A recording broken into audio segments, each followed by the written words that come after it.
Intro එකෙන් දකින්න ඇති ඔයාලා මේ වීඩියෝ එක මොකක් ගැනද කියලා. ඒ වුණත් මම ආයෙම ඕගොල්ලන්ව පිළිගන්නවා අපේ YouTube channel එකට. හායි ඉතින් අපි ගොඩ කාලෙකින් තමයි ආයෙ වීඩියෝ එකක් අරගෙන එන්නේ. මොකද ගිය මාස ටික හරිම හෙක්ටික් වැඩ ගොඩාක් තිබුණා. අලුත් අවුරුද්ද තිබුණා, අපේ එන්ගේජ්මන්ට් එක තිබුණා, ඒවට ලෑස්ති වෙන්න තිබුණා. කාලේ තිබ්බේ නැතුවම නෙවෙයි මන් දන්නේ මම බ්‍රේක් එකක් ගත්තේ කියලා. කමක් නැහැ. දැන් හොඳ වීඩියෝ එකක් අරගෙන මං හිතනවා හොඳ ඇති කියලා මේ ආයෙත් අපි ඇවිත් ඉන්නවා. මේ පළවෙනිම වීඩියෝ ක්ලිප් එකේ තියෙන්නේ මම ජිම් යන්න පටන් ගත්ත කාලේ කොච්චර මහතද කියලා. බලන්නකෝ ඒකෙත් හැටි නේද? අපි බලමු මට අඩු කරගන්න පුළුවන් වුණාද කියලා.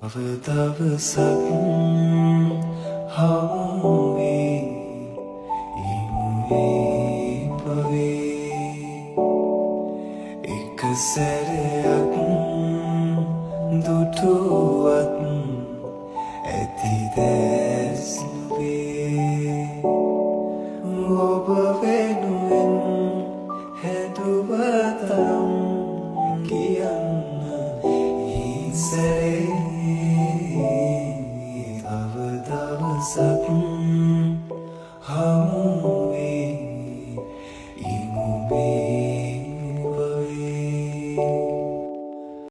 අවුරුදු 8ක වගේ කාලයක් ගර්ල්ෆ්‍රෙන්ඩ් බොයිෆ්‍රෙන්ඩ් විදියට හිටියට පස්සේ අපි දෙන්නම ඩිසයිඩ් කරා දැන් මෙහෙම හිටියා ඇති නේද කියලා. ඊට පස්සේ තමයි අපි දෙන්න තීරණය කරේ එන්ගේජ්මන්ට් එක ගන්න ඕනේ කියලා. ඒක සම්පූර්ණයෙන්ම අපිම හිතලා ගත්ත තීරණයක් ඉතින්. මේ වීඩියෝ ක්ලිප්ස් වල තියෙන්නේ මම මගේ බ්‍රයිඩල් ෂූස් ගන්න ගිය දවස. අපි නිකන් එදා බලන්න විතරයි ගියේ. ඒ වුණාට ලස්සන දෙකක් හම්බ වෙච්ච නිසා අපි ඒක එදාම ගත්තා. තාමත් අර සාමාන්‍යයෙන් ෂොප් එකකට ගියාම රෙස්ටුරන්ට් එකකට ගියාම වීඩියෝ කරන්න ලැජ්ජ ගතිය තාම තියෙනවා. ඒ වුණාට මේක අපි දෙන්නගේ මතකයක් විදිහට ඩොකියුමන්ට් කරලා තියාගන්න පුළුවන් නිසා පුළුවන් හැම වෙලේම ටික වීඩියෝ ක්ලිප්ස් හරි අපි ගත්තා. මේ දවසේ තමයි මම මගේ බ්‍රයිඩල් ඩ්‍රෙස් එකට මැටීරියල්ස් සිලෙක්ට් කරගන්න ගියේ. අපි දෙන්නගෙම ගෙවල් නුවර නිසා අපේ ගෙවල් ළඟම තියෙන රාජිනී සැලෝන් එකේ යකිගෙන් තමයි මම හැම දෙයක්ම කරගත්තේ. ඒ කියන්නේ ඩ්‍රෙස් එකයි මගේ මේකප්, හෙයායි හැමදේම මම යකිට කියලා තමයි කරගත්තේ. මම ඉන්ස්ටාග්‍රෑම් එකේ සර්ච් කරලා හොයාගත්ත ලස්සන බ්‍රයිඩල් ඩ්‍රෙස් එකක් අකිට පෙන්නලා කිව්වා අකි මට මේ වගේ එකක් ඕනි කියලා. එයා ඒ විදිහටම මට ඕනේ විදිහටම ඒ ඩ්‍රෙස් එක හදලා දුන්නා. බලන්නකෝ එයා කොහොමද ඒ ඩ්‍රෙස් එක අන්තිමට කම්ප්ලීට් කරන්න කියලා. ඒක පුදුම තරම් ලස්සනයි. සමහර විට ඔයගොල්ලෝ මේ විදි දැකලත් ඇති. මේ දවසෙත් වීඩියෝ ගොඩාක් ගන්නවා කියලා හිතාගෙන ගිහින් ගන්න බැරි වෙච්ච දවසක්. මම මේ ආයෙම ජිම් එකට යන ගමන් ගත්ත වීඩියෝ ක්ලිප් එකක්. මං හිතනවා ඔයගොල්ලෝ පළවෙනියටම මම ජිම් යද්දි ගත්ත වීඩියෝ එකට වඩා මම මේකේ කෙට්ටු ඇති කියලා.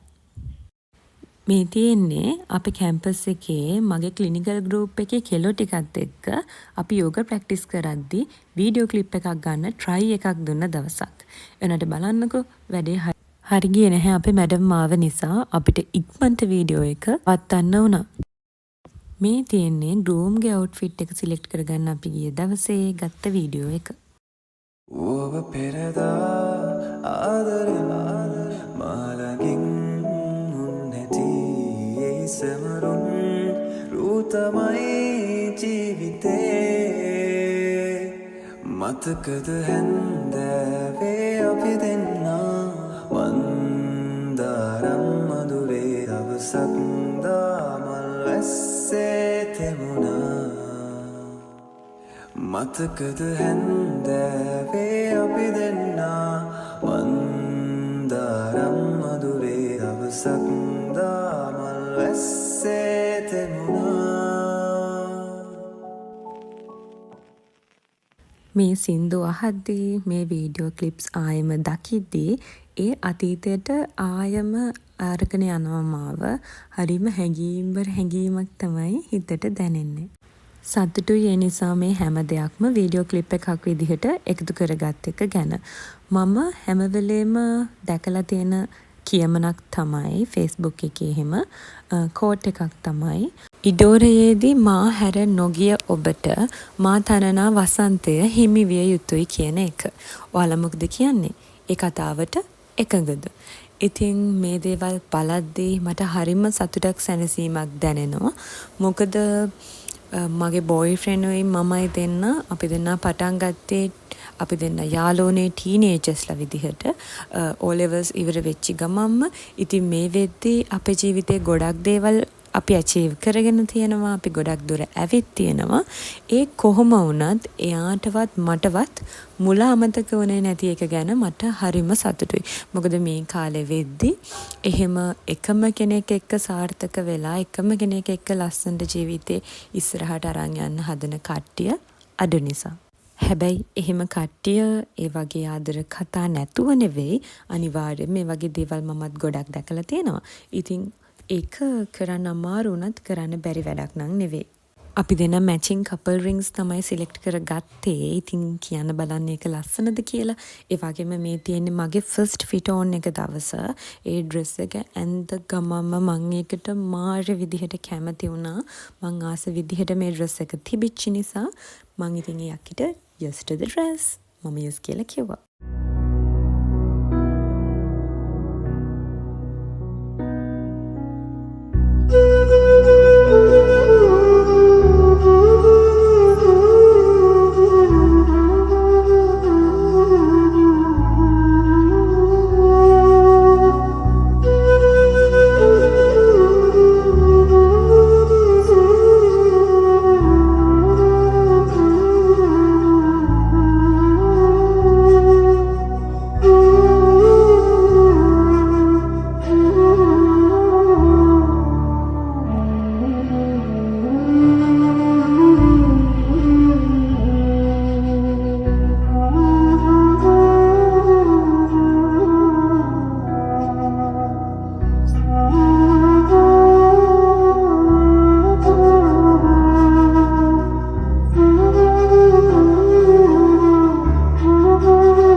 මේ තියෙන්නේ මගේ සෙකන්ඩ් ෆිට ඕන් එක දවසේ වීඩියෝ ක්ලිප් එකක්. ඉතින් කොහොම හරි ඉක්මනටම අපේ එන්ගේජ්මන්ට් දවස ආවා. ලස්සනයි නේද මගේ මේකප් එක? මට අත එදා හිතා ගන්න බැරි වුණා. මං ඇත්තටම මට හිතෙන විදිහට එදා හරිම ලස්සනට හිටියා. එන්ගේජ්මන්ට් එකට කලින් දවසේ මොන වගේ එක්සයිට්මන්ට් එකක්ද මට තිබ්බේ කියලා මේක දකිද්දි මට මතක් වෙනවා. හරිම එක්සයිට් වෙලා හිටියේ මේ හරියට කන්න බොන්නවත් බැරුව. මොකද මං ලස්සනට ඉදීද මොනවා හරි අඩුපාඩුවක් වෙයිද එහෙම ගොඩාක් දේවල් වලට බයෙන් හිටියේ. ඒ වගේම vlog එකක් හදනවා කියලා හිතාන හිටියට අපි දෙන්නටම ඒක ඇත්තටම මතක් වුණේ නැති තරම්. ඒ කියන්නේ වීඩියෝ ක්ලිප් එකක් ගන්නවත් අපිට දෙන්නට අපේ මොබයිල් ෆෝන්ස් තැන්වල අර ඒක හරියට ප්ලෑන් කරගත්තේ නැති නිසා ඒක මෙන්න මේ වගේ සිටුේෂන් එකකට මුහුණ දෙන්න වුණා. එතකොට අපේ යාළුවන්ට යාළුවෝ දෙන්නයි හිටියේ. මල්ලිට එහෙම කියලා තමයි අපිට ක්ලිප්ස් ගන්න උනේ. එතකොට ඒ කට්ටියට අර ලෑන්ඩ්ස්කේප් විදිහට ගන්නේ නැතුව පෝට්‍රේට් විදිහට තමයි වීඩියෝස් ටික අරගෙන තියෙන්නේ. ඉස්සරහට වැඩිපුරම තියෙන්නේ වගේ ක්ලිප්ස් තමයි. ඉතින් මේ වීඩියෝ එක මුල ඉඳන්ම ගත්ත ක්ලිප්ස් වල මිශ්‍රණයක් නිසා මට මේ දෙක දෙකට කඩන්නත් අමාරුයි. පොඩ්ඩක් අපහසුතාවයක් වෙන්න වුණොත් ඒකට සෝරි කියලා මම මේ වෙලාවේ මතක් කරනවා. සැලොන් අර්බන් ස්ටයිල් එකෙන් තමයි අපේ ගෲම්ව ලස්සනට එදා ගෲමින් පාර්ට් එක කරලා දුන්නේ. ඉතින් එයා හරිම ලස්සනට හිටියා එදා. කුණ්ඩි හිම හරිම ලස්සනට තිබුණා. මේ තියෙන්නේ එයාව රෙඩි කරන ටික මල්ලි ගියපු නිසා එයාත් එක්ක එයා මේ ක්ලිප්ස් ටික ඔක්කොම අරන් දුන්නා. මම තනියෙන් මගේ ඩ්‍රෙස් එක කරගන්න ගියේ, මගේ මේකප් එක කරගන්න ගියේ. ඒ නිසා මම ඒ වෙලාවේ හොඳට මගේ වෙලාව අරගෙන හිටියා මිසක් මට වීඩියෝ කරගන්න බැරි වුණා. මං හිතනවා අපේ ගෲම් එදා ලස්සනට ඉන්නේ නැති කියලා. ඔයාලත් කියන්න එයා වෙනදා දකින්නට වඩා එදා ලස්සනයිද එහෙම නැත්නම් යා හැමදාම ලස්සනයිද කියලා.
අපි එන්ගේජ්මන්ට් එක හැම ලොකුවට ගත්තේ නැහැ. ගොඩක් පොඩියට තමයි අපි එන්ගේජ්මන්ට් එක ගත්තේ.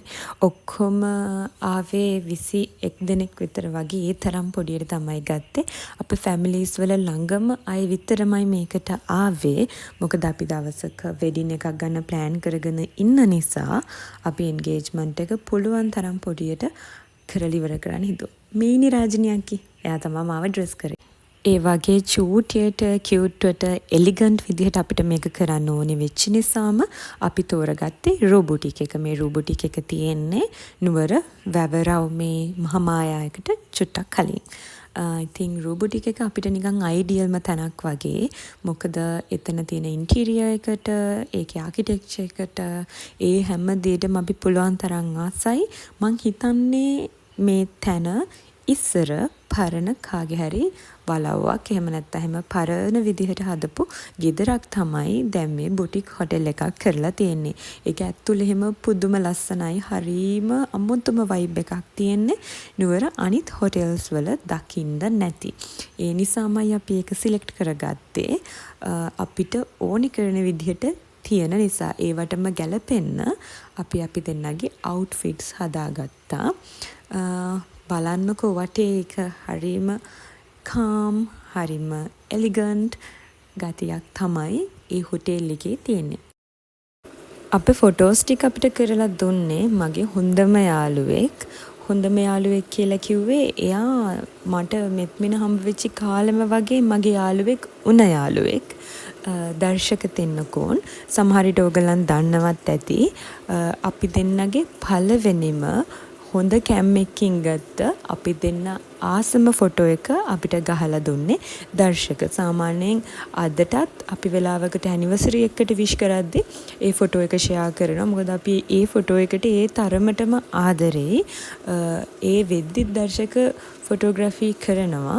දැන් අපි එයාව හම්බ වෙලා මේ ගැන කතා කරන්න යද්දිත් අපි කතා වෙච්ච දෙයක් තමයි අනේ ඔයාට මතකද ඉස්සෙල්ලම අපි මේ ගත්ත ෆොටෝ එක අපි ඒ දවස්වල කවදාවත් හිතුවේ නැහැ අපේ වෙඩින් ඒ කියන්නේ එන්ගේජ්මන්ට් එකක් අපේ මැරේජ් එකක් ගැන ඔයත් එක්ක මේ වගේ ඉඳගෙන කතා කරන්න හම්බ වෙයි කියලා. ඉතින් එයාම ඒක අපිට කරලා දෙන එක අපිට ගොඩක් විශේෂයි. ඒ වගේ මේ ෆොටෝස් මොහොරම ලස්සනයි. පස්සේ මම ඔයගලත් එක්ක ෂෙයා කරගන්නම්. එතකොට බලලා ඔයාලත් කියන්න. මතක දින පොත එකිනෙක පෙරලා බලන රෑ මට නම් නිදි නැතුවා තුරුලෙහි දෙවටමින් ඔය හැටි මනමාලකම් සිහිවන විටදි දැන් ඉවසුම් නෑ මට දවසක ඔයස් මගේ වෙන හින්දා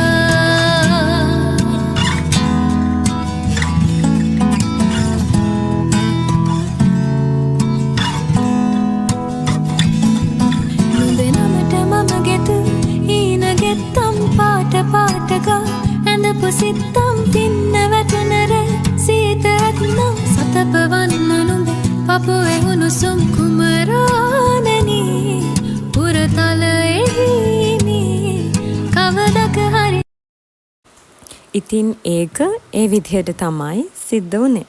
ලස්සනට ඇඳගෙන කට්ටියක් ඉස්සරහා පුංචි අස්සනක් ගහනවා වගේ වැඩක් කියලා මේක හිතුණට එහෙම නෑ. ඒ වෙලාවේ හිතට දැනෙන්නේ මහා ගැඹුරු අමුතු ලස්සනම හැඟීමක්.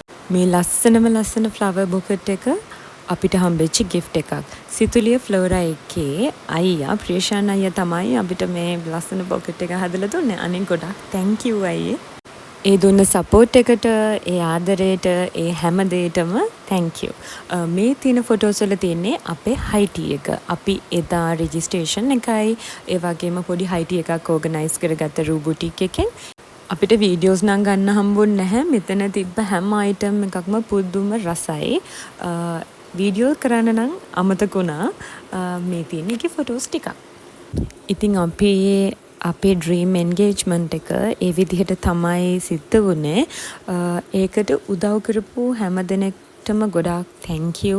ඇත්තටම මගේ යාළුවෝ කැම්පස් එකේ අය, මගේ මෙහි යාළුවෝ, ඒ වගේම මගේ පවුලේ අය, අපේ අයියලා, නදුන් අයියා, මනෝජ් අයියා, ඒ අයියලා එහෙම මට ගොඩාක් උදව් කරා. මිනිගේ පවුලේ කට්ටියත් එහෙමයි. යාළුවත් අපිත් එක්ක ගොඩක් වෙලා හිටියා. අපිට මේක ප්ලෑන් කරද්දී ප්‍රශ්න එහෙම ආවේ නැතුව නෙවෙයි. ඒවත් ආවා. ඒ හැම දෙයක්ම විසඳගෙන මේ වැඩේ හිතුවටත් වඩා ලස්සනට කරගන්න හම්බ වෙච්ච එක ගැන මට පුදුම සතුටක් තමයි දැනෙන්නේ. ඔයාලා කියන්න බලන්න කවුද මෙන්න මේ යාල් අයිස්ක්‍රීම් එක කාලා තියෙන්නේ. මේක තියෙන්නේ වවුනියාවේ. ඇත්තට මේ අයිස්ක්‍රීම් එක මාර රහයි. දැන් මට මගේ බොයිෆ්‍රෙන්ඩ් කියන්න බැහැනේ. දැන් එයා හස්බන්ඩ්නේ. දැන් මගේ හස්බන්ඩ් කැම්ප් එකේ නිසා එයා නැති පාළුවට මම එයාගේ ටී-ෂර්ට් එකක් ඇඳගෙන මම ඔය යන්නේ මගේ හොඳම යාළුවව හම්බ වෙන්න. අපි මේක පොඩියට කරපු නිසා කිසිම කෙනෙක්ට ඉන්වයිට් කරේ නැහැ පවුලේ අය ඇරෙන්න. ඒ නිසා මගේ යාළුවා මට ගොඩාක් මිස් වුණා. ඒ නිසා මම වෙනම එයාව මීට් වෙන්න ගියා. මගේ ජීවිතේ මට හම්බ වෙලා තියෙන හැම දෙයක් ගැනම මම ගොඩාක් ග්‍රේට්ෆුල්. අපි කාලෙකදී ශීත කාලේ හිටියට අපිට දවසක අනිවාර්යෙන් වසන්තය එනවා. ඒ වසන්තය ආපුහම ඒකත් ඉවර වෙලා ආයෙත් ශීත කාලයක් එනවා කියලාත් අපි මතක තියාගන්න ඕනේ. මම ගොඩාක් කල් ඉඳන් බලාගෙන හිටපු මේ එන්ගේජ්මන්ට් එකට මාස ගාණක් තිස්සේ අපි බලාගෙන ඉන්නවනේ. ඊට පස්සේ ඒක ඉවර වුණාම අර දැනෙන හිස් හැඟීම ඒක දැන් ඉවරයි කියලා ඒ හැඟීමෙන් තමයි මම මේ දවස්වල ඉන්නේ. ඒ වුණාට හැම දෙයක් ගැනම මම තෘප්තිමත්. ඒ වගේම ඔයාලටත් හැම දෙයක් ගැනම ඒ වගේ සතුටින් ඉන්න හම්බ වෙන්න කියලා ප්‍රාර්ථනා කරනවා. ඉතින් මං ආය බලාපොරොත්තුවෙන් ඉන්නවා ඉක්මනටම මෙත්මිනව හම්බ වෙන්න. ඒ වගේ බලාපොරොත්තු තමයි අපිව ජීවත් කරවන්නේ. තව දෙයක් වෙනුවෙන් බලාගෙන ඉන්න එක හරිම ලස්සන හැඟීමක්. ඉතින් මම ඔයාලටත් විශ් කරනවා ඔයාලගේ ජීවිතය ආදරය කරන කෙනාව ලැබෙන්න, ඔයාලා හැමෝටම සතුටින් ඉන්න හම්බ වෙන්න කියලා. ඉතින් මෙච්චර දුරකට අපේ වීඩියෝ එක බලුවා නම් ඔයාලට ගොඩක් thank you. මම ආයේ පරක්කු කරන්නේ නැතුව වීඩියෝස් අරගෙන එන්නම්. ඒ වගේම මේ වැඩේදී මට කලින් මතක් කරන්න අමතකුණා එපික් මෝෂන් වීඩියෝ ප්‍රොඩක්ෂන් එකේ මధుර අයියා ලස්සන වීඩියෝ එකක් කරලා තිනවා. මම මේක මීට කලින් ඔයගලන් එක්ක ෂෙයා කරගත්තා. ඉතින් ඒකත් බලන්න. මේ වැඩේට අපිට උදව් කරපු හැමෝටම ආයෙ පාරක් thank you. අපි ආයෙමත් ලස්සන වීඩියෝ එකකින් හම්බ වෙනකන් හැමෝම පරිස්සමින් ඉන්න. Bye guys.